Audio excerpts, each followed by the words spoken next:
दोस्तों नमस्कार। मैं ना सुनांजलि कथा कहानी और उपन्यास के इस अंक के साथ पुनः हाजिर हूँ। दोस्तों आज से मैं प्रारंभ कर रहा हूँ एक उपन्यास चित्रलेखा। चित्रलेखा उपन्यास भगवती चरण वर्मा द्वारा रचित है। इस उपन्यास में पाप और पुण्य क्या है की व्याख्या की गई है। चित्रलेखा उपन्यास न केवल भगवती चरण वर्मा को एक उपन्यासकार के रूप में प्रतिष्ठा दिलाने वाला पहला उपन्यास है, बल्कि हिंदी के उन बिरले उपन्यासों में भी गणनीय है जिनकी लोकप्रियता काल की सीमा को लांघती रही है। 1934 में प्रकाशित चित्रलेखा ने लोकप्रियता के कई पुराने कीर्तिमान बनाए थे। कहा जाता है कि अनेक भारतीय भाषाओं में अनुदित होने के अतिरिक्त केवल हिंदी में 9वें दशक तक इसकी 2.5 लाख से अधिक प्रतियां बिक चुकी थीं। 1940 में केदार शर्मा के निर्देशन में चित्रलेखा पर एक फिल्म भी बनी थी। चित्रलेखा की कथा पाप और पुण्य की समस्या पर आधारित है। पाप क्या है, उसका निवास कहाँ है, इन प्रश्नों का उत्तर खोजने के लिए महाप्रभु रत्नाकर के 2 शिष्यों श्वेतांक और विशाल देव क्रमशः सामंत बीजगुप्त और योगी कुमारगिरी की शरण में जाते हैं और उनके निष्कर्षों पर महाप्रभु रत्नांबर की टिप्पणी है, संसार में पाप कुछ भी नहीं है, यह केवल मनुष्य के दृष्टिकोण की विषमता का दूसरा नाम है। हम न पाप करते हैं और न पुण्य करते हैं, हम केवल वह करते हैं जो हमें करना पड़ता है। तो दोस्तों उपन्यास चित्रलेखा के वाचन क्रम में सबसे पहले सुनिए उपक्रमणिका। श्वेतांक ने पूछा, और पाप? महाप्रभु रत्नांबर मानो एक गहरी निद्रा से चौंक उठे। उन्होंने श्वेतांक की ओर एक बार बड़े ध्यान से देखा। पाप? बड़ा कठिन प्रश्न है वत्स, पर साथ ही बड़ा स्वाभाविक। तुम पूछते हो पाप क्या है। इसके बाद रत्नांबर ने कुछ देर तक कोलाहल से भरे पाटलिपुत्र की ओर, जिसके गगन चुंबन करने का दम भरने वाले ऊंचे ऊंचे प्रासाद अरुणिमा के धुंधले प्रकाश में अब भी दिखलाई दे रहे थे, देखा। हाँ, पाप की परिभाषा करने की मैंने भी कई बार चेष्टा की है, पर सदा असफल रहा हूं। पाप क्या है और उसका निवास कहाँ है, यह एक कठिन समस्या है जिसको आज तक नहीं सुलझा सका हूं। अविकल परिश्रम करने के बाद, अनुभव के सागर में उतराने के बाद भी जिस समस्या को नहीं हल कर सका हूं, उसे किस प्रकार तुमको समझा दूं। रत्नांबर ने रुककर फिर कहा, पर श्वेतांग, यदि तुम पाप को जानना ही चाहते हो तो तुम्हें संसार में ढूंढना पड़ेगा। इसके लिए यदि तैयार हो तो संभव है पाप का पता लगा सको। श्वेतांक ने रत्नांबर के सामने मस्तक नमाकर कहा, मैं प्रस्तुत हूं, और कदाचित तुम भी पाप को ढूंढना चाहोगे। रत्नांबर ने विशाल देव की ओर देखा। विशाल देव ने भी रत्नांबर के सामने मस्तक नमाते हुए कहा, महाप्रभु का अनुमान उचित है। रत्नांबर का मुख प्रसन्नता से चमक उठा। इसके पहले कि मैं तुम लोगों को संसार में भटक कर अनुभव प्राप्त करने को छोड़ दूं, तुम्हें परिस्थितियों से विज्ञ करा देना आवश्यक होगा। इस नगर के 2 महानुभावों से मैं यथेष्ट परिचित हूं, और इस कार्य को पूरा करने के लिए तुम लोगों को इन दोनों की सहायता की आवश्यकता होगी। एक योगी है और दूसरा भोगी। योगी का नाम है कुमारगिरी और भोगी का नाम है बीजगुप्त। तुम दोनों के जीवन को इनके जीवन स्रोत के साथ साथ ही बहना पड़ेगा। दोनों शिष्यों ने एक साथ उत्तर दिया, स्वीकार है। विशाल देव, तुम ब्राह्मण हो, तुम्हारी ध्यान तथा आराधना पर अनुरक्ति है, इसलिए तुम्हें कुमारगिरी का शिष्य बनना उचित होगा। और श्वेतांग, तुम क्षत्रिय हो, तुम्हें संसार में अनुरक्ति है, इसलिए तुम्हें बीजगुप्त का सेवक होना पड़ेगा। दोनों शिष्यों ने एक साथ उत्तर दिया, स्वीकार है। तुम दोनों के मार्ग निर्धारित हो चुके, अब रहा मैं। तुम लोग मेरी चिंता न करो। जीवन में अनुभव की उतनी ही आवश्यकता होती है जितनी उपासना की। तुम अनुभव प्राप्त करो और मैं तपस्या करूंगा। आज से 1 वर्ष बाद तुम दोनों मुझसे यहीं पर मिलोगे, और उस समय फिर से हम अपने निर्धारित कार्यक्रम पर चल सकेंगे। पर एक बात याद रखना, जो बात अध्ययन से नहीं जानी जा सकती उसको अनुभव से जानने का प्रयत्न करने के लिए ही मैं तुम दोनों को संसार में भेज रहा हूं। पर इस अनुभव में तुम स्वयं ही न बह जाओ, इसका ध्यान रखना पड़ेगा। संसार की लहरों की वास्तविक गति में तुम दोनों बहोगे। उस समय यह ध्यान रखना पड़ेगा कि कहीं डूब न जाओ। श्वेतांक ने विशाल देव की ओर देखा और विशाल देव ने श्वेतांक की ओर। रत्नांबर ने कुछ देर तक मौन रहकर फिर कहना आरंभ किया। जिन परिस्थितियों में तुम जा रहे हो उनका पहले से ही परिचय करा दूं। कुमारगिरी योगी है। उसका दावा है कि उसने संसार की समस्त वासनाओं पर विजय पा ली है। संसार से उसको विरक्ति है और अपने मतानुसार उसने सुख को भी जान लिया है। उसमें तेज है और प्रताप है। उसमें शारीरिक बल है और आत्मिक बल है। जैसा कि लोगों का कहना है, उसने ममत्व को वशीभूत कर लिया है। कुमारगिरी युवा है, पर यौवन और विराग ने मिलकर उसमें एक अलौकिक शक्ति उत्पन्न कर दी है। संसार उसका साधन है और स्वर्ग उसका लक्ष्य। विशाल देव, वही कुमारगिरी तुम्हारा गुरु होगा। और श्वेतांग बीजगुप्त भोगी है। उसके हृदय में यौवन की उमंग है और आंखों में मादकता की लाली। उसकी विशाल अट्टालिकाओं में भोग विलास नाचा करते हैं। रत्न जटित मदिरा के पात्रों में ही उसके जीवन का सारा सुख है। वैभव और उल्लास की तरंगों में वह केली करता है। ऐश्वर्य की उसके पास कमी नहीं है। उसमें सौंदर्य है और उसके हृदय में संसार की समस्त वासनाओं का निवास। उसके द्वार पर मातंग झूमा करते हैं। उसके भवन में सौंदर्य के मद से मतवाली नर्तकियों का नृत्य हुआ करता है। ईश्वर पर उसे विश्वास नहीं। शायद उसने कभी ईश्वर के विषय में सोचा तक नहीं है और स्वर्ग तथा नरक की उसे कोई चिंता नहीं। आमोद और प्रमोद ही उसके जीवन का साधन है तथा लक्ष्य भी है। उसी बीजगुप्त का तुम्हें सेवक बनना पड़ेगा। श्वेतांग, स्वीकार है? महाप्रभु की आज्ञा शिरोधार्य है। श्वेतांग एक बार कल्पना से परे ऐश्वर्य की थाह लेना चाहता था। और विशाल देव, तुम्हें स्वीकार है? महाप्रभु की आज्ञा शिरोधार्य है। विशाल देव एक बार यौवन और उसके विराग के मिश्रण से उत्पन्न शक्ति का महत्व जानना चाहता था। तो फिर ऐसा ही हो। इतना कहकर रत्नांबर उठ खड़े हुए। दूसरे दिन कुटी खाली पड़ी हुई थी। गुरु साधना के शुष्क क्षेत्र में और शिष्य अथाह संसार में निकल पड़े थे। दोस्तों, अभी आप सुन रहे हैं उपन्यास चित्रलेखा, जिसे लिखा है भगवती चरण वर्मा ने। अभी आपने उपन्यास चित्रलेखा की उपक्रमणिका को सुना। आइए अब सुनते हैं उपन्यास चित्रलेखा, जिसे लिखा है भगवती चरण वर्मा जी ने, के पहले परिच्छेद का वाचन मेरे अर्थात नाथ सोनांचली के स्वर में। छलकते हुए मदिरा के पात्र को चित्रलेखा के मुख से लगाते हुए बीजगुप्त ने कहा, चित्रलेखा, जानती हो जीवन का सुख क्या है? चित्रलेखा की अधखुली आंखों में मतवालापन था। उसके अरुण कपोलों में उल्लास था। यौवन की उमंग में सौंदर्य किलोले कर रहा था। आलिंगन के पास में वासना हंस रही थी। चित्रलेखा ने मदिरा का एक घूंट पिया। इसके बाद वह मुस्कुराई। एक क्षण के लिए उसके अधरों ने बीजगुप्त के अधरों से मौन भाषा में कुछ बात कही। फिर धीरे से उसने उत्तर दिया, मस्ती। उस समय प्रायः आधी रात बीत चुकी थी। बीजगुप्त का भवन सहस्रों दीप शिखाओं से आलोकित हो रहा था। द्वार पर शहनाई में विहाग बज रहा था।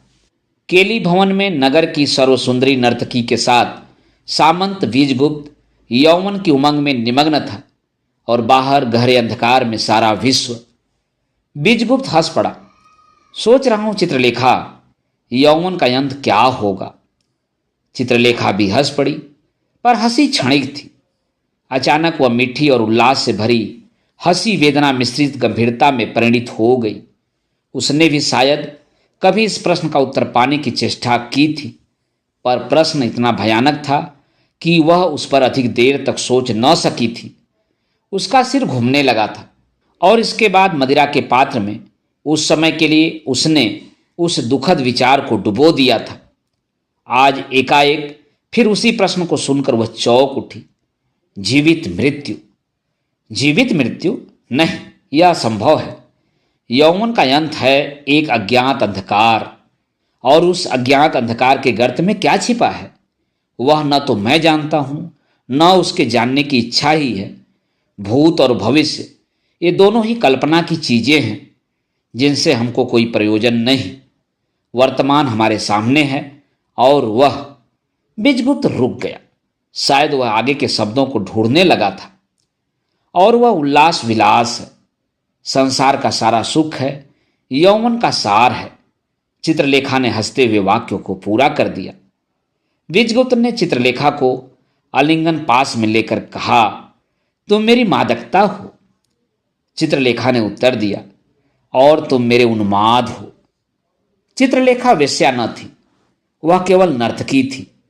पाटलिपुत्र की असाधारण सुंदर नर्तकी का वेश्यावृत्ति स्वीकार न करना, यह बात स्वयं ही असाधारण थी, पर उसके कारण थे, और उन कारणों का उसके गत जीवन से गहरा संबंध था। चित्रलेखा ब्राह्मण विधवा थी। वह विधवा उस समय हुई थी जिस समय उसकी अवस्था 18 वर्ष की थी। विधवा हो जाने के बाद संयम उसका नियम हो गया था, पर बात वैसी ही अधिक दिनों तक न रह सकी। एक दिन उसके जीवन में कृष्णादित्य ने प्रवेश किया। कृष्णादित्य क्षत्रिय और शूद्र का वर्ण संकर पुत्र था। कृष्णादित्य एक सुंदर नवयुवक था और उसकी सुंदरता में एक विशेष प्रकार का आकर्षण था। कृष्णादित्य ने विधवा चित्रलेखा की तपस्या भंग कर दी। सुंदरी चित्रलेखा का दबा हुआ यौवन विकसित हो गया, विराग का तेज उल्लास की चमक से दब गया। चित्रलेखा के जीवन का स्रोत बदल गया। कृष्णादित्य ने चित्रलेखा से शपथ ली, जब तक हम दोनों जीवित रहेंगे हम दोनों साथ रहेंगे, कोई भी हम दोनों को अलग न कर सकेगा। चित्रलेखा ने कृष्णादित्य की शपथ पर विश्वास कर लिया था। इसके बाद जो होना चाहिए था वही हुआ। चित्रलेखा गर्भवती हो गई। गुप्त प्रेम संसार पर प्रकट हो गया। कृष्णादित्य के पिता ने कृष्णादित्य को निकाल दिया और चित्रलेखा के पिता ने चित्रलेखा को। संपन्न पिता का पुत्र कृष्णादित्य गर्भवती सुंदरी चित्रलेखा को लेकर भिखारी की भांति जनरव में निकल पड़ा। त्याज नवयुवक को समाज की भर्त्सना और अपमान असह्य हो गए। इस अपमानजनक जीवन की अपेक्षा मृत्यु से अधिक प्रिय लगी। रह गई चित्रलेखा। उसे एक नर्तकी ने अपने यहाँ आश्रय दिया। चित्रलेखा को एक पुत्र हुआ, पर उत्पन्न होने के साथ ही वह संसार को भी छोड़ गया। चित्रलेखा का कंठ कोमल था और शरीर सुंदर। जिस नर्तकी ने उसे आश्रय दिया था उसने उसे नृत्य तथा संगीत कला की शिक्षा दी। इसके बाद चित्रलेखा भी नर्तकी हो गई। रहा भोग विलास। चित्रलेखा ने एक बार फिर वैधव्य के संयम को पालने का प्रयत्न किया। कृष्णादित्य और कृष्णादित्य का पुत्र दोनों ही चित्रलेखा के जीवन में आकर निकल गए, पर दोनों ही अपनी अपनी स्मृति उसके हृदय पटल पर छोड़ गए। पाटलिपुत्र का जन समुदाय चित्रलेखा के पैरों पर लोटा करता था, पर चित्रलेखा ने संयम के तेज से जनित कांति को बनाए रखा।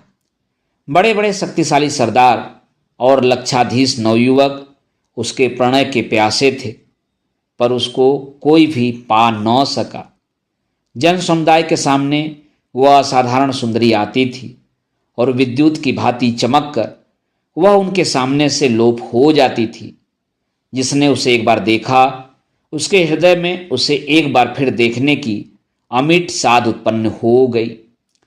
एक दिन बीजगुप्त चित्रलेखा का नृत्य देखने गया। नाचते नाचते चित्रलेखा की दृष्टि बीजगुप्त पर पड़ी। एकाएक उसका मुख श्वेत हो गया।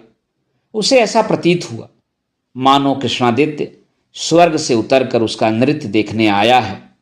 वह रुक गई और एकटक अपने को तथा अपने सामने बैठे हुए जनसमुदाय को भूलकर बीजगुप्त की ओर देखने लगी। बीजगुप्त युवा था। उसकी अवस्था प्राय 25 वर्ष की थी। चित्रलेखा के सौंदर्य के वशीभूत होकर वह भी एकटक उसकी ओर देख रहा था। उसकी आंखें चित्रलेखा की आंखों से मिल गईं। जन समुदाय की आंखें उस व्यक्ति की ओर घूम गईं जिसको चित्रलेखा देख रही थी। लोगों के मुख से निकल पड़ा, अरे यह तो बीजगुप्त है। चित्रलेखा ने भी यह सुना। अपनी भूल पर उसे परिताप हुआ, पर उससे अधिक क्रोध। बीजगुप्त की ओर से आंखें फेरकर वह नृत्य करने लगी। नृत्य समाप्त होने पर बीजगुप्त चित्रलेखा के सामने गया। उसने कहा, क्या कभी आपके स्थान पर आपके दर्शन कर सकने का सौभाग्य प्राप्त कर सकूंगा? चित्रलेखा ने बीजगुप्त की ओर देखा। वह हंस पड़ी। नहीं, मैं व्यक्ति से नहीं मिलती, मैं केवल समुदाय के सामने आती हूं। व्यक्ति का मेरे जीवन से कोई संबंध नहीं। बीजगुप्त की आशा पर तुषारपात हुआ। उसका प्रफुल्ल मुख मुरझा गया। फिर भी उसने साहस किया। व्यक्ति से ही समुदाय बनता है। समुदाय की प्यास उसके प्रत्येक व्यक्ति की प्यास है। फिर यह भेद क्यों?